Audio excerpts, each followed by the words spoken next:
bom? Vamos mais uma pequena porção da palavra de Deus aqui. Eu sei que eu tô um bom tempo sem gravar vídeo, né? Trabalhando um pouquinho também. João capítulo 5, o texto diz assim pra gente. João capítulo 5. Passadas estas coisas, havia uma festa dos judeus e Jesus subiu para Jerusalém. Ora, existe ali junto à porta das ovelhas, um tanque chamado em hebraico Betesda, o qual tem 5 pavilhões.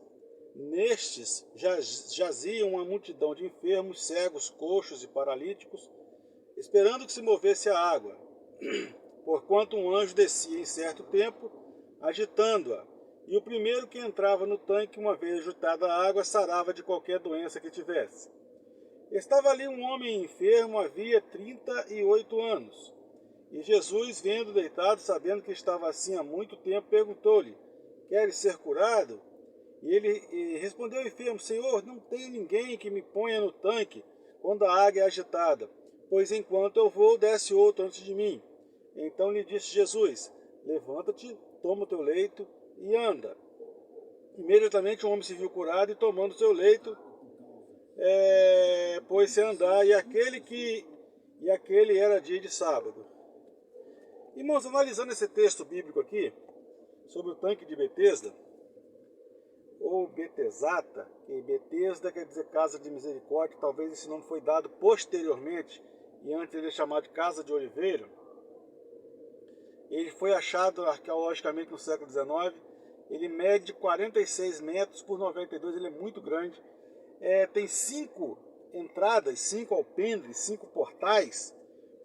Também foram achadas essas colunas também, então balizando, ou dando veracidade ao texto bíblico, né? A arqueologia dando veracidade ao texto bíblico. Então ele é um tanque engraçado, porque embora essa passagem nos diga que as pessoas iam ali para ser curadas, me chama a atenção alguma coisa que não bate com a realidade do restante da Bíblia.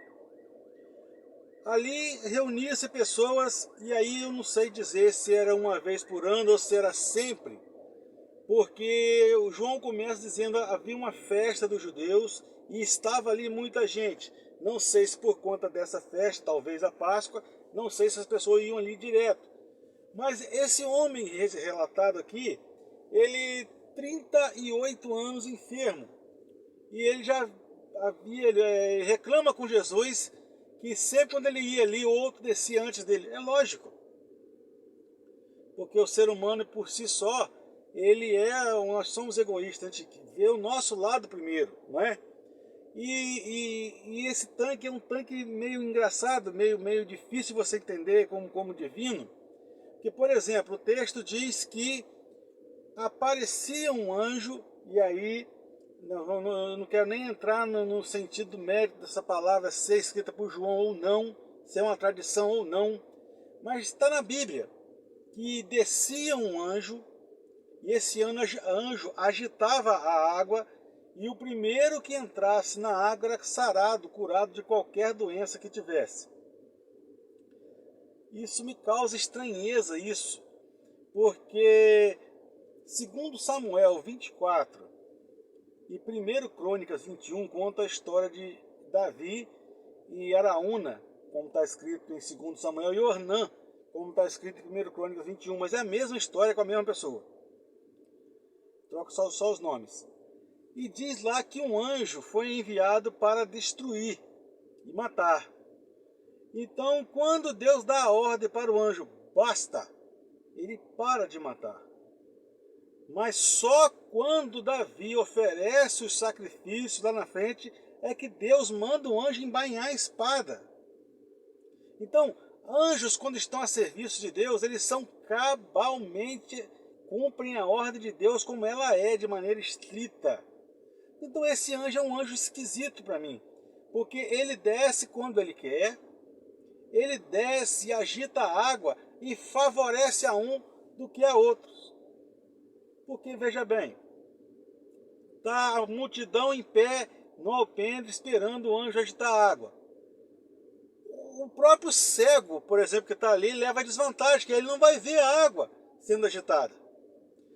O paralítico, que não conseguia chegar até o alpendre, pior ainda, né?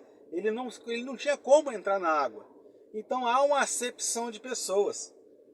Há um favorecimento. Se a pessoa está na fila lá com a unha encravada, ele pula na água antes, ué. Porque ele quer se livrar da dor da unha encravada. Mas o cego, o paralítico, o coxo, as pessoas que não têm como chegar lá ou tem uma mobilidade deficitária, ele não vai ser curado. Então, aí me causa estranheza esse tanque de Betesda nessa passagem. E logo aparece quem? Jesus. Havia uma multidão se aglomerando em torno do tanque. Chega Jesus e pergunta para, talvez, na minha opinião, conforme Jesus gosta de agir dessa forma, pergunta para o pior, para aquele que tinha mais dificuldade, para aquele que não tinha jeito de chegar lá. Queres ficação? Ele poderia ir lá na fila e perguntar a qualquer um daqueles lá que estão melhores um pouco, mas ele pegou o último, o que não tinha jeito, né? Era impossível para ele chegar lá. Até ele chegar lá, a multidão caía na água, não é? Então ele pergunta, queres ficação? E a resposta daquele homem, eu entendo que é uma resposta até sofrida. Senhor, eu não tenho como chegar lá, Senhor. Porque toda vez que o anjo agita a água é agitada, conforme a palavra que ele diz, desce outro antes de mim. Mas Jesus fala o que é com ele? Nem dá chance, nem dele, fala, toma teu leito, você está curado. E ele imediatamente sente-se curado e vai embora. Irmãos e amigos, vocês que estão vendo esse vídeo, olha só, conforme a Bíblia nos ensina, não é o lugar, não é a água, não é as coisas, mas é a presença de Jesus que faz a diferença. Não é você estar naquele ambiente que provavelmente você se sinta bem, onde está todo mundo ali prestando um culto e você está naquele ambiente bem santificado, com hinos. Não é o ambiente, é a presença de Jesus na sua vida. É isso que é importante, é isso que é fundamental. Aquele homem não tinha a menor esperança, esperança zero. Mas Jesus só fez uma pergunta, você quer ficação? Eu sou maior que o tanque. Eu sou maior do que o anjo. Eu sou maior do que qualquer coisa. Eu posso, através de uma palavra. E essa é a chave da vitória. Agora, olhem bem, vou pegar a Bíblia aqui. No versículo 14. Mais tarde, Jesus o encontrou no templo. E lhe disse, olha que já está curado. Não peques mais, para que não te suceda coisa pior. Olha isso. Não peques mais. É impossível, né? Ficar sem pecar. Mas Jesus está falando o que para ele? Não tenha uma vida desregrada. Não tenha uma vida entregue aos deleites da carne, para que te não suceda coisa pior. Pior do que ficar 38 anos paralítico? Sim, pior. Porque nessa vida, irmãos, tudo é passageiro, tudo passa. Mas e a eternidade? E o futuro? Então Jesus deu a ele uma lição. Toma o teu leito, vai, leva o teu leito para casa, carrega esse peso no sábado. Mas lembra-te, você pode ficar pior do que você já era. E isso é uma lição para todos nós hoje. Que nós possamos ter uma vida regrada e que Jesus habite ricamente em nós. Jesus seja o nosso norte. Jesus seja aquele que seja a pedra angular da nossa vida. Assim como ele era no templo espiritual, ele é a pedra angular da nossa vida. Que Deus nos abençoe. Amém.